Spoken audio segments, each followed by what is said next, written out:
Shalom, salam sejahtera bagi kita semua.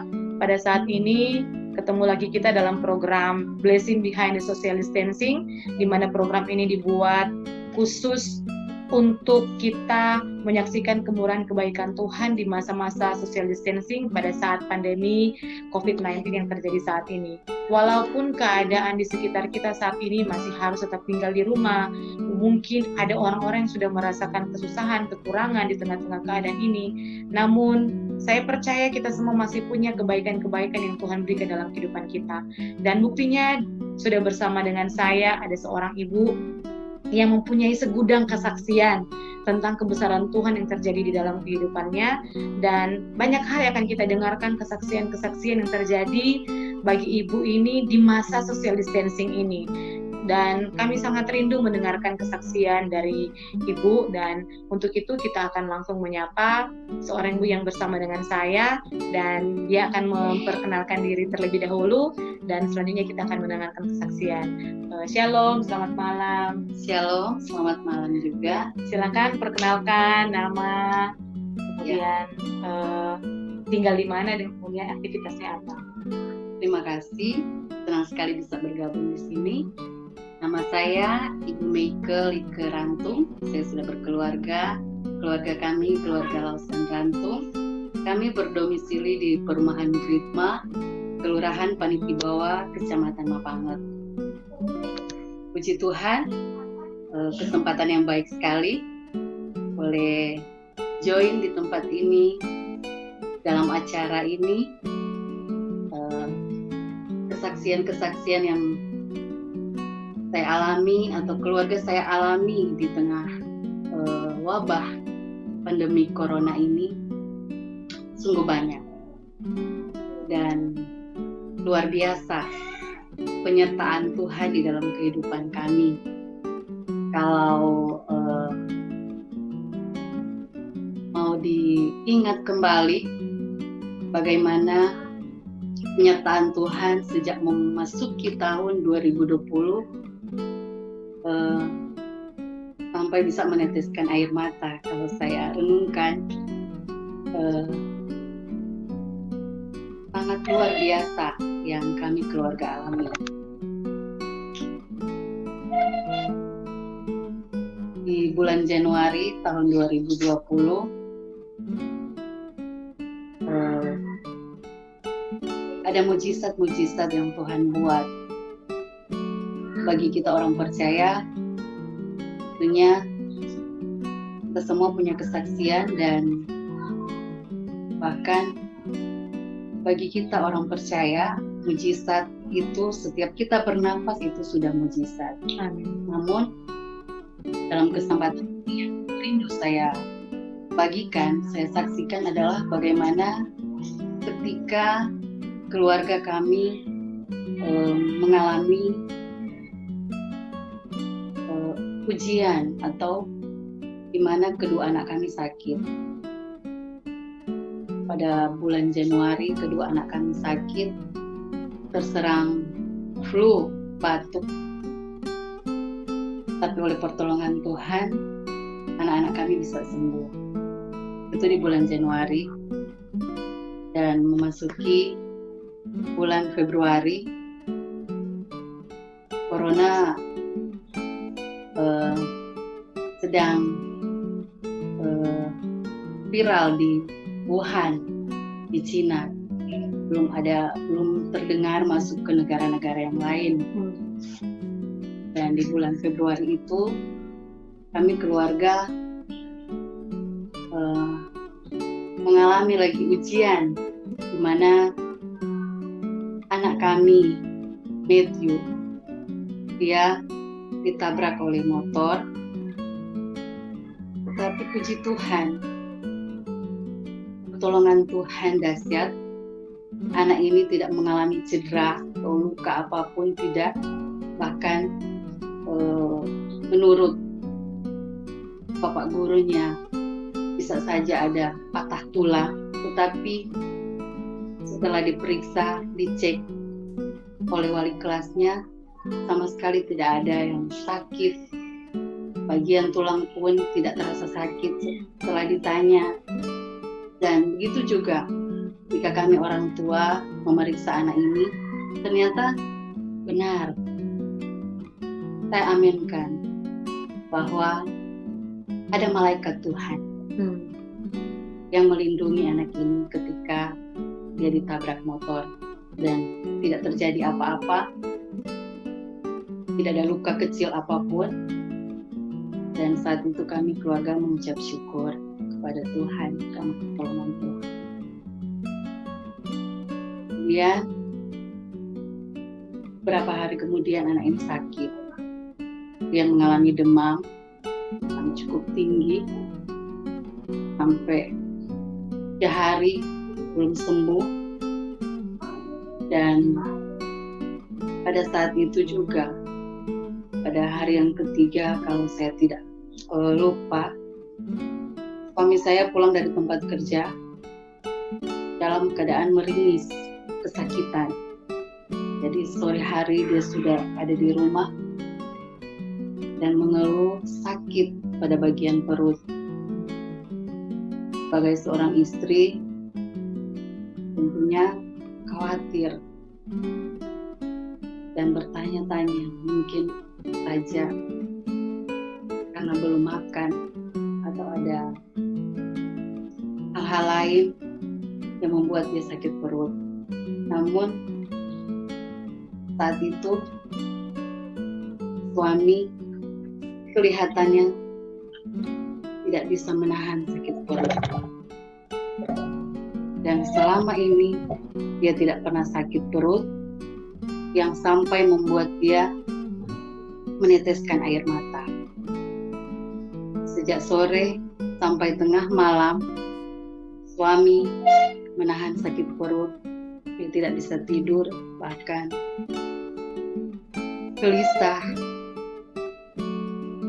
Dia mondar-mandir sambil memegang perut, bahkan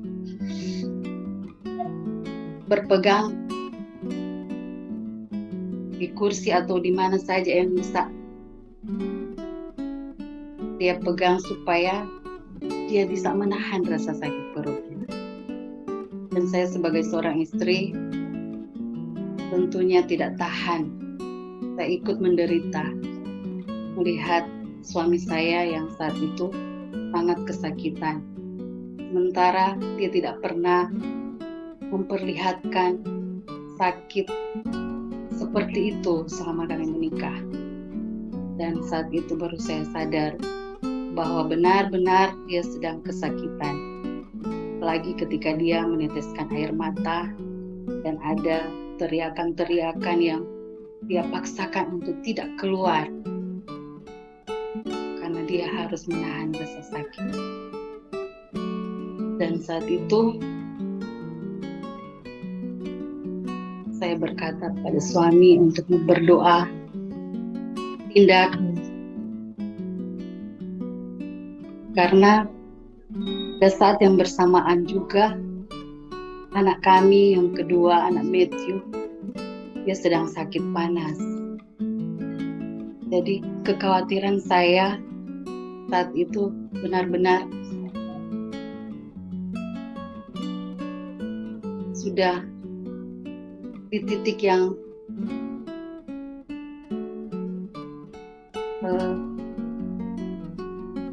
saya mau bilang benar-benar panik. Itu membuat saya panik. Apa yang harus saya lakukan saat itu? Pada tengah malam, suami sudah berulang kali dia bilang kalau bisa antarkan saja ke rumah sakit. Namun pada saat itu sebagai seorang istri, saya melihat dia mengerang kesakitan. Saya juga mau membawa dia ke rumah sakit, tetapi saya juga harus ingat bahwa ada anak saya juga yang sakit, yang membutuhkan saya di situ. Tidak ada yang akan menjaga kalau saya mengantar suami saya ke rumah sakit. Dan pada saat itu suami saya teringat untuk bertanya pada keluarga hamba Tuhan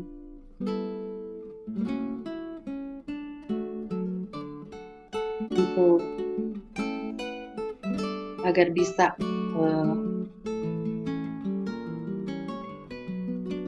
meminta resep obat yang pernah diminum oleh hamba Tuhan tersebut dalam keadaan waktu hamba Tuhan itu sakit perut juga. Tapi ternyata berbeda sakit perut yang dialami hamba Tuhan tersebut, hingga tidak jadilah kami untuk membeli obat itu, walaupun keadaan saat itu tengah malam. Akhirnya kami terus berdoa.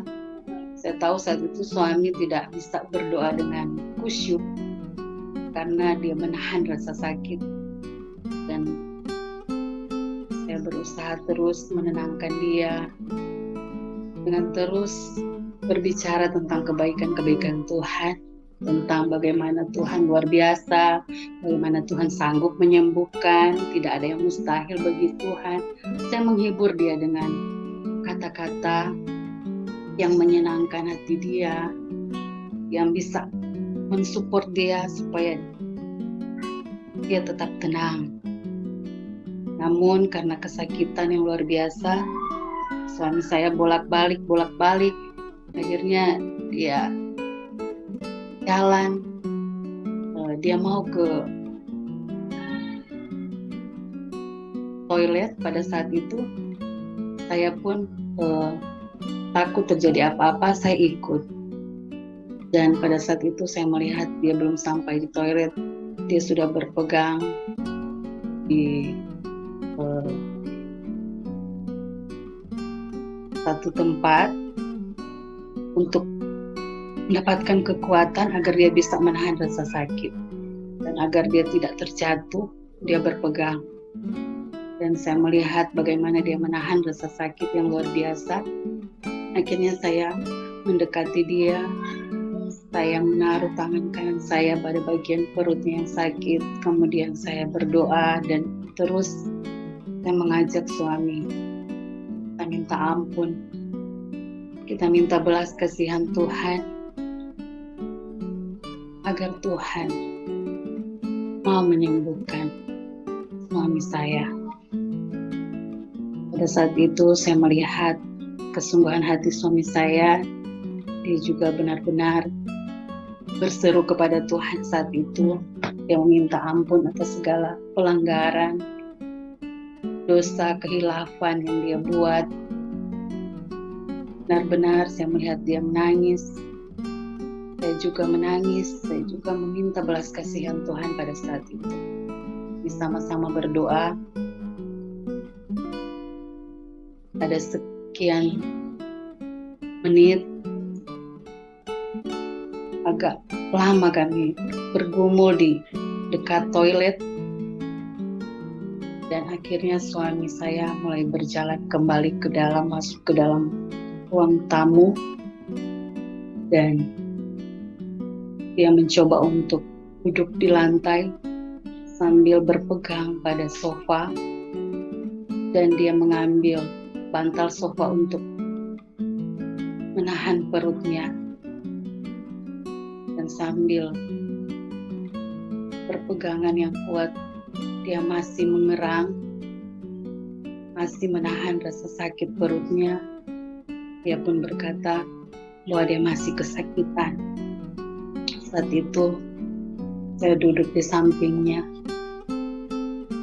dan saya taruh tangan kanan saya. Tiba-tiba ada roh yang berbicara di hati saya, dan saya imani itu adalah Roh Kudus.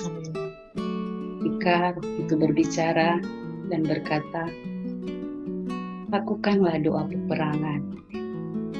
Pada saat itu saya mulai berdoa. Kalau tadinya kami berdoa minta Tuhan ampuni dan sembuhkan. Tapi pada saat itu yang keluar adalah bahasa-bahasa roh dan hanya memuji Tuhan. Kata-kata haleluya dan bahasa-bahasa roh itu terus keluar dari mulut saya dan diaminkan terus oleh suami saya. Sudah sekian menit kami berdoa dan saya pun masih berbahasa roh. Tiba-tiba suami saya berteriak. Dia memuji Tuhan dan berkata, puji Tuhan, berkata terima kasih Tuhan. Dia berkata, engkau Tuhan hebat, engkau dahsyat, engkau luar biasa. Saat itu saya belum selesai berdoa, saya masih terus berdoa, saya masih dibawa Tuhan dengan berbahasa roh.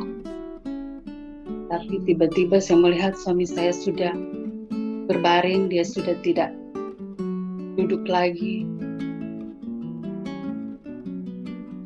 Dan saya selesai berdoa, kemudian saya bertanya kepada suami saya, ada apa? Tiba-tiba dia memuji Tuhan, kata, luar biasa Tuhan itu. Sungguh benar bahwa Tuhan itu dahsyat.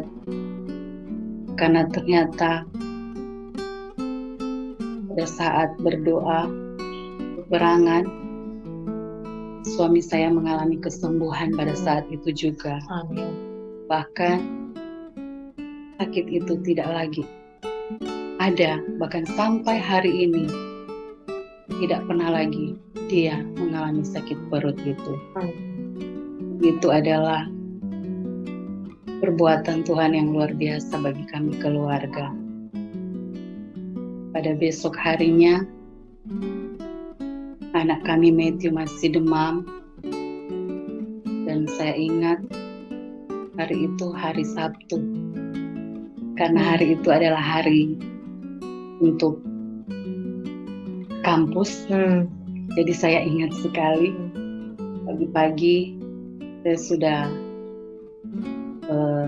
komit dengan suami, saya mau ke kampus melihat banyak perbuatan Tuhan yang ajaib. Saya rindu ke kampus. Bulan itu bulan Februari.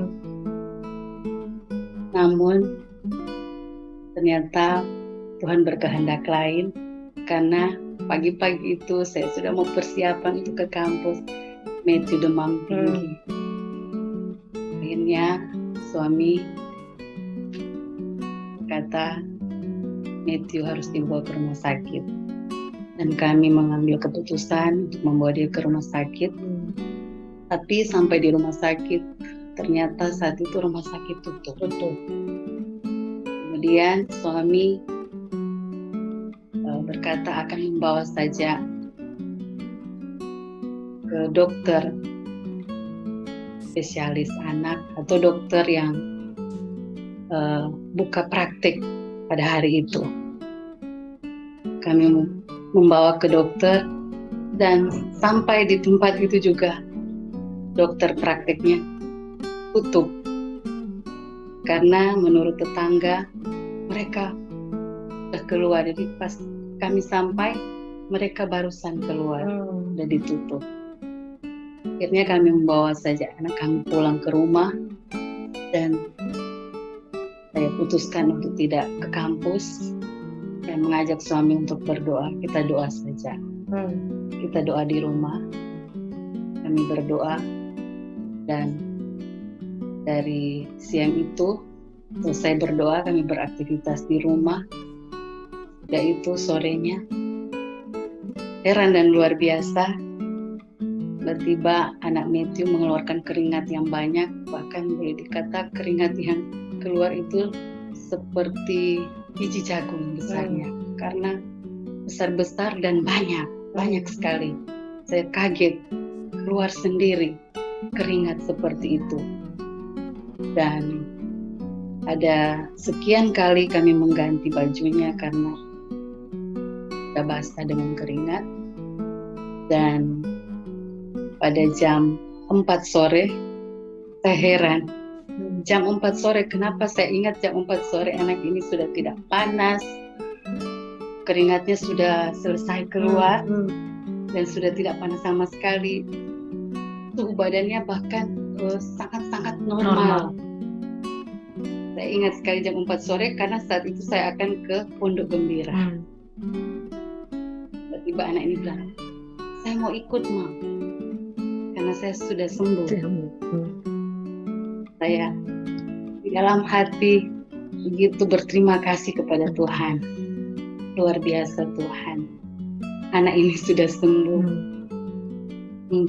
oleh pertolongan Tuhan. Dan saat itu sama-sama kami ke Pondok Gembira, dan sampai hari ini anak itu sehat walafiat. Amin. Haleluya, puji Tuhan. Karena pertolongan Tuhan. Karena pertolongan